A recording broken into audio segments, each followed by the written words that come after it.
on the county council. Let me turn it over to Council President George Leventhal.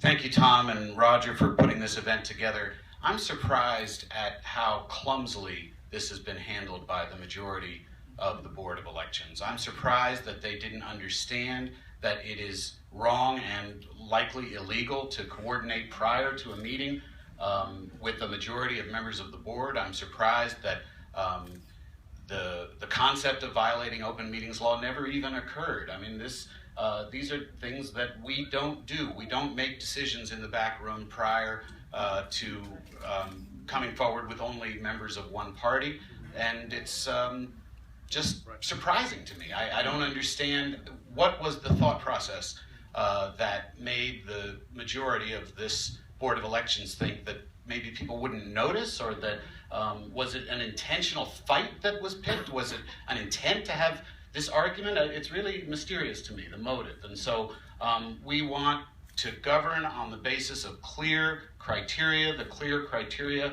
are set forth in the law. Geographic diversity is not one of them.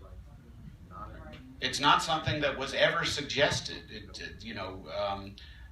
Square miles don't vote. So to say that a particular location hasn't been afforded the opportunity to have an early voting site when very, very few people live there is not only in conflict with the law, but it's very much in conflict with good and wise stewardship of taxpayer dollars. I thought the Republican Party was the party that put an emphasis on spending money wisely. I like Rockville. It's a pleasant community. Its population density does not merit an early voting site. Now Mr. Shalek has backed away from that, but he's still not supporting the Lawton Center, which is densely populated and clearly serves more voters, Democrats and Republicans. The Lawton Center is more convenient for Democrats and Republicans. Thank you, Council President. I really appreciate all the folks coming out from Reed Temple today, so let me get up here, Reverend Matthew Watney. Thank you.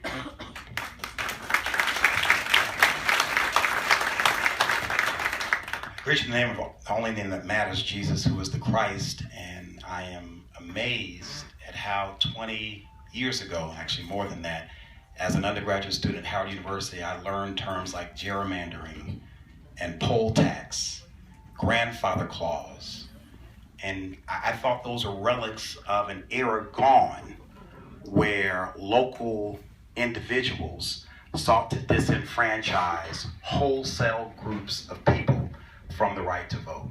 The Bible has shown itself again clear today that there's nothing new under the sun. What this group has attempted to do is to steal away from the hard-fought, blood-bought right to vote of the citizens of this county.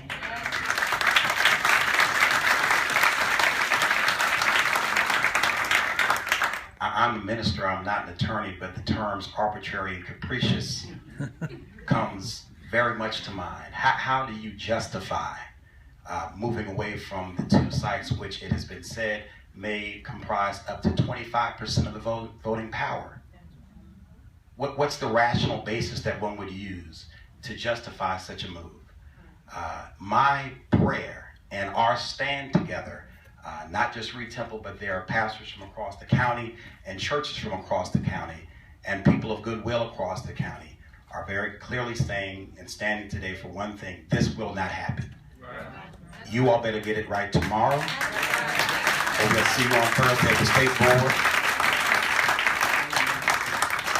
And let me also suggest that if any of the council persons behind me were to take such reckless behavior and actions, they would be held to account. My concern is that once a group gets caught with their hand in the cookie jar and then takes it away, that they will then not be held to account. And so my focus is not simply that rightful voting places be restored, but also that those that attempted to take it away in the first place are held to account.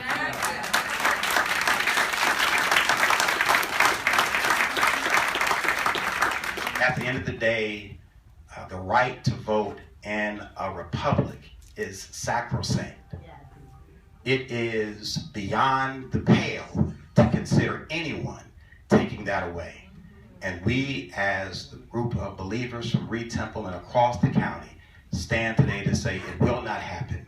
And we pray that the state board, if the county board doesn't get it right, the state board does. And the state board should do so, not just for Montgomery County, but to send a message to the rest of the state that this still is a free state, and we intend to be so and keep it that way. My name is Matthew Watney. I endorse this message.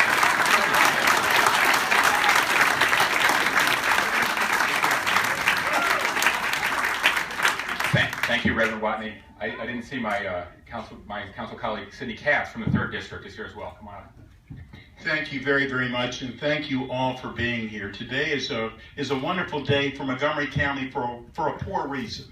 We're all here today because we understand what has happened should not have happened.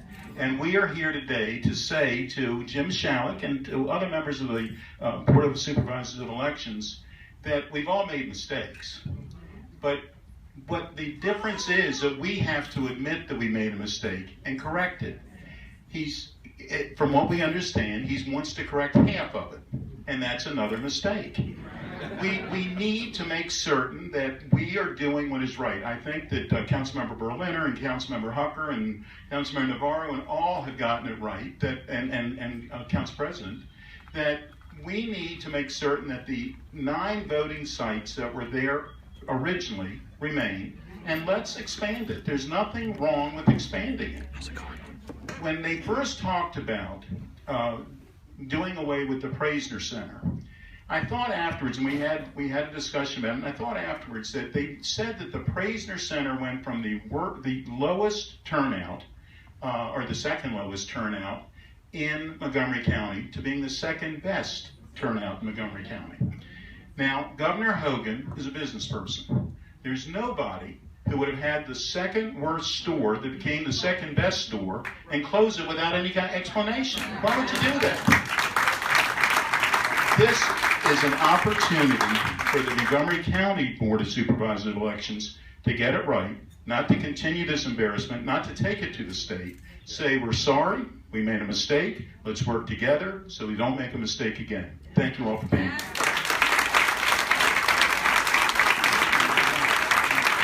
Thank you, Councilmember. Let me call up Elbridge James, the 2nd Vice President of the NAACP Maryland State Conference of Branches.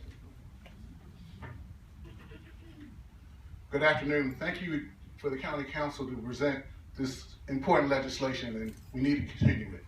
On behalf of the Montgomery County branch of the NAACP, Anita Powell, President, and the State of Maryland NAACP, Joe Stansbury, President, I am Elbridge James. I am here because my mother was liberty. My father was the Constitution. My mother said, your father will protect liberty. I'm here to protect everything. I'm here to tell the governor, do not send us back. We have fought too hard. We have shed too much blood to, in fact, to take away the right to vote. But let me tell everybody, freedom is not free from effort. You have to fight and continue to fight. There's this little boy back here. We're protecting his right to hold that sign up to say that we will continue to fight. We have returning citizens who, as someone has already said, the right to vote is the most important right we have. Let us tell this governor, please do not do this. Understand by this governor's allowance of this action that have taken place, the state of Maryland NAACP is notifying all its 24 branches to say, look at your voting sites. These little subtle moves which disenfranchise us will not be tolerated. You made this first step. Unfortunately, you made it in Montgomery County. That's the wrong place to make it.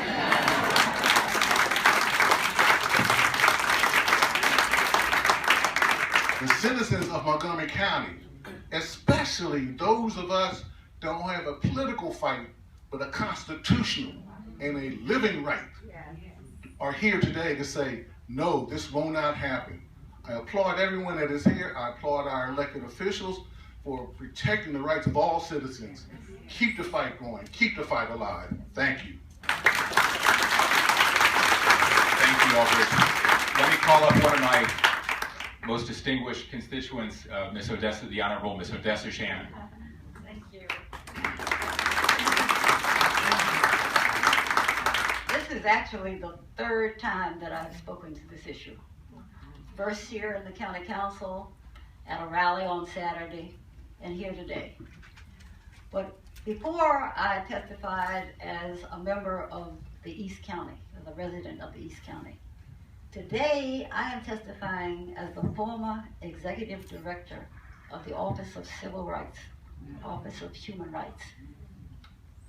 The action of the Board of Elections is skating dangerously close to being a prima facie case against the 1964 Act, the 1965 Act, the County Code, Chapter 27. They are in pretty much violation of those laws. Let me give you something to compare it to.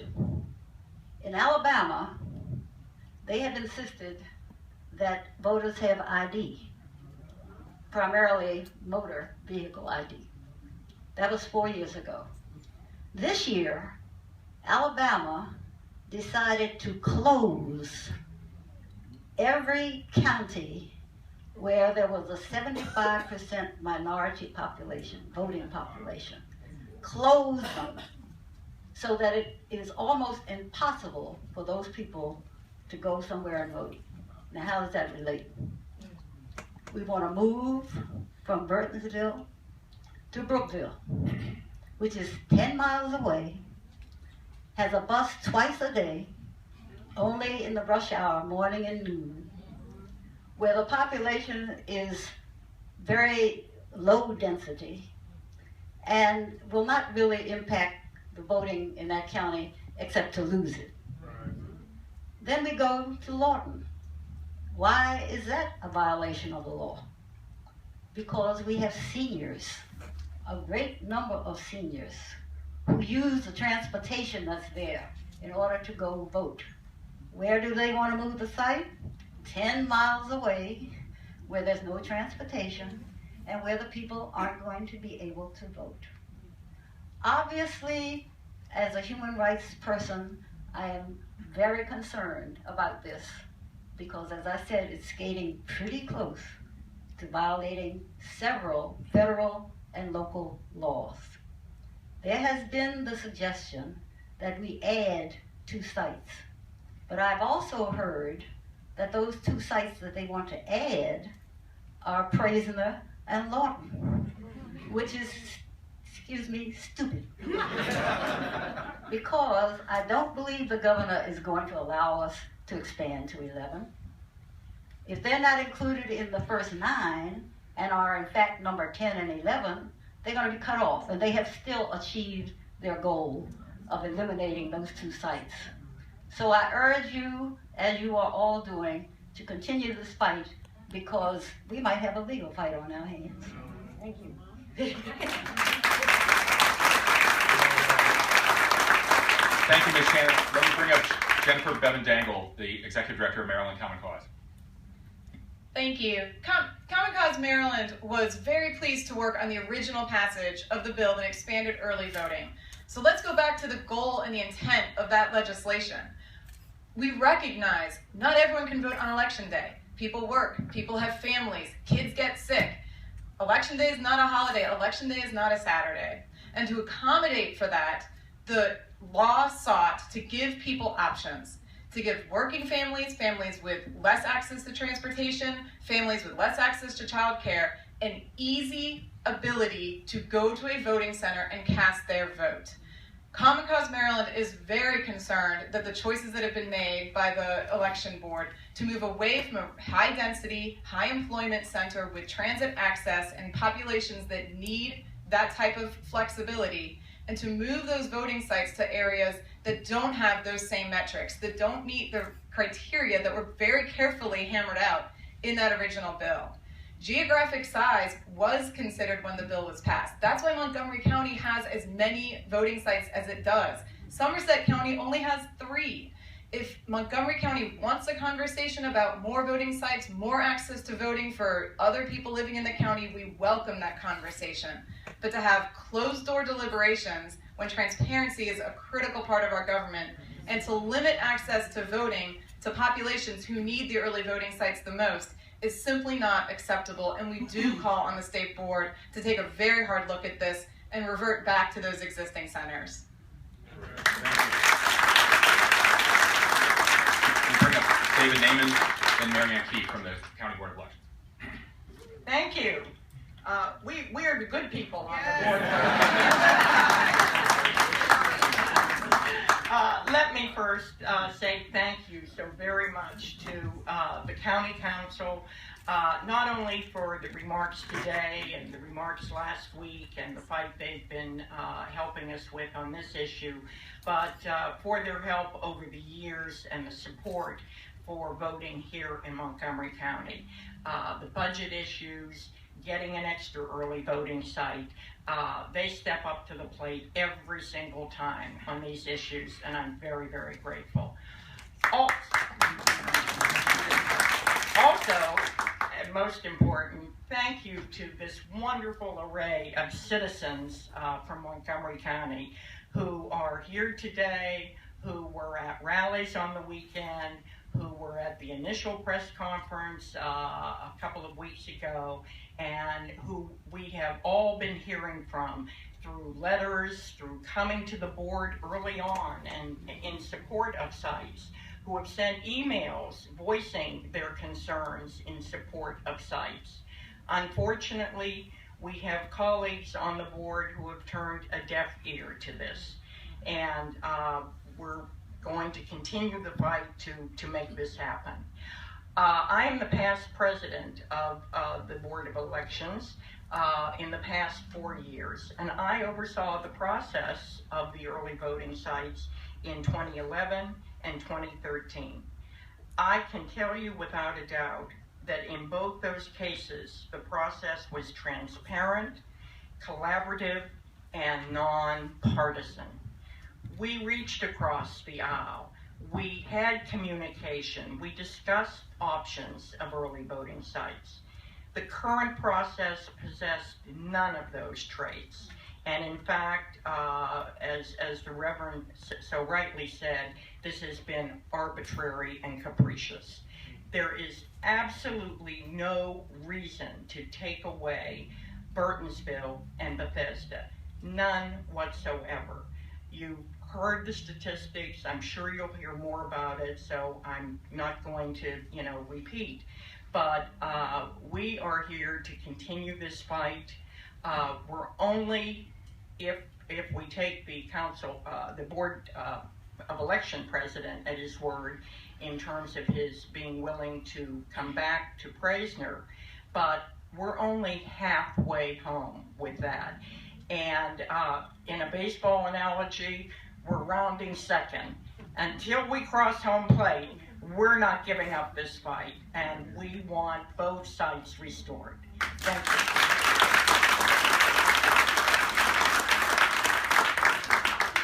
Thank you. I want to second everything that Mary Ann said about the County Council. It's really an honor to be here with all of you. Martin Luther King once said that an injustice anywhere is a threat to justice everywhere.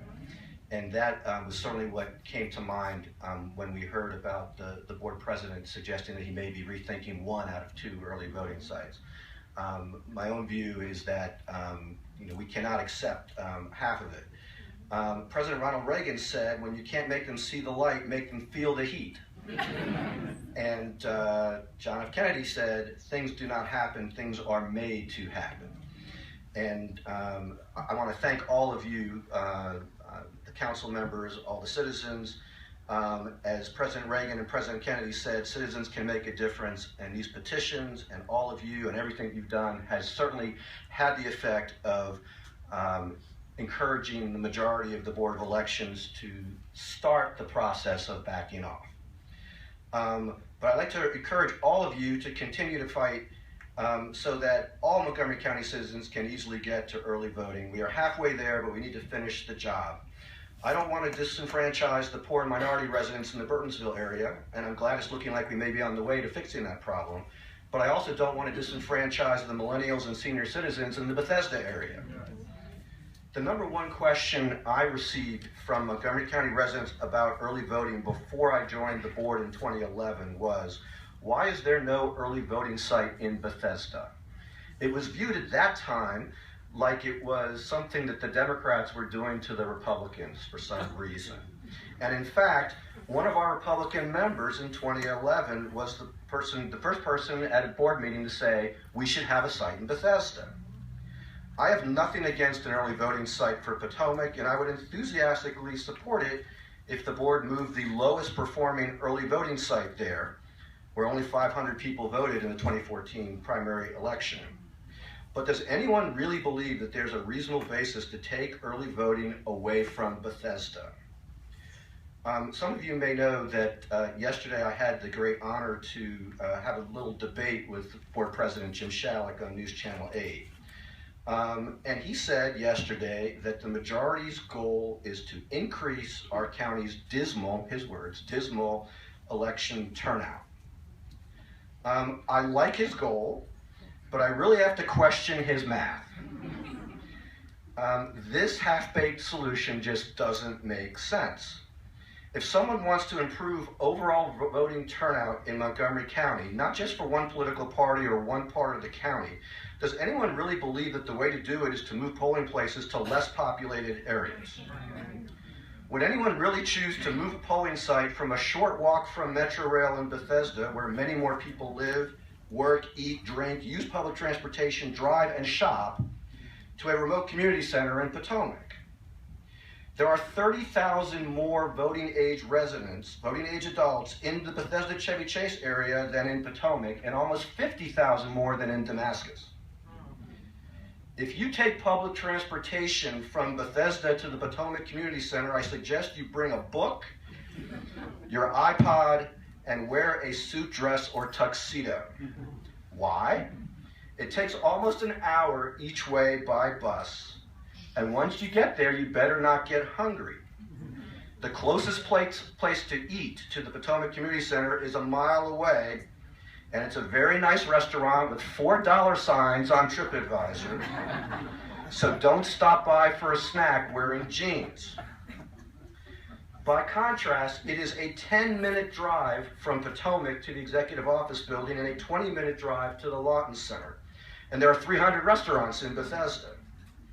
Downtown Bethesda has among the highest percentage of people without cars in the county, many of whom are millennials and senior citizens, while Potomac has among the highest percentages of car ownership in Montgomery County.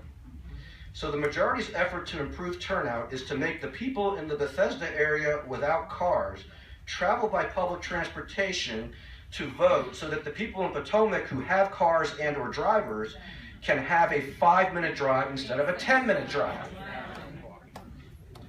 Early voting in Maryland lasts 8 days. It's from April 14 to 21, 2016 for the primary.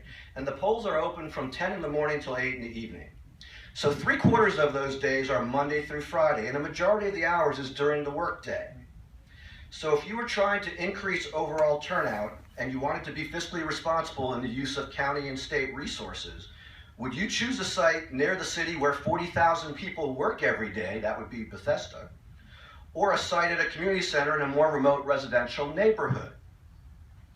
More than twice as many cars drive through Bethesda on Wisconsin Avenue as drive past Potomac Community Center on Falls Road, or the Damascus Community Center off of Ridge Road. Actually, the traffic for Potomac Community Center and Damascus Community Center are about the same. If you wanted to improve turnout, would you choose the place where half as many cars drive every day? So given all of this, we're still asking, why are you doing this? Why are you doing this? Right now, the decision defies an explanation.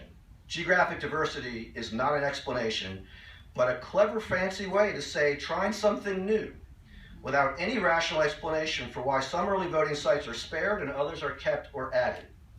It is arbitrary and capricious at best and looks politically motivated at worst. I plan to keep fighting for reasonable access to the polls for everyone, and to keep seeking to find any guiding principles for the board majority's very questionable decisions. Thank you. Thank you, David.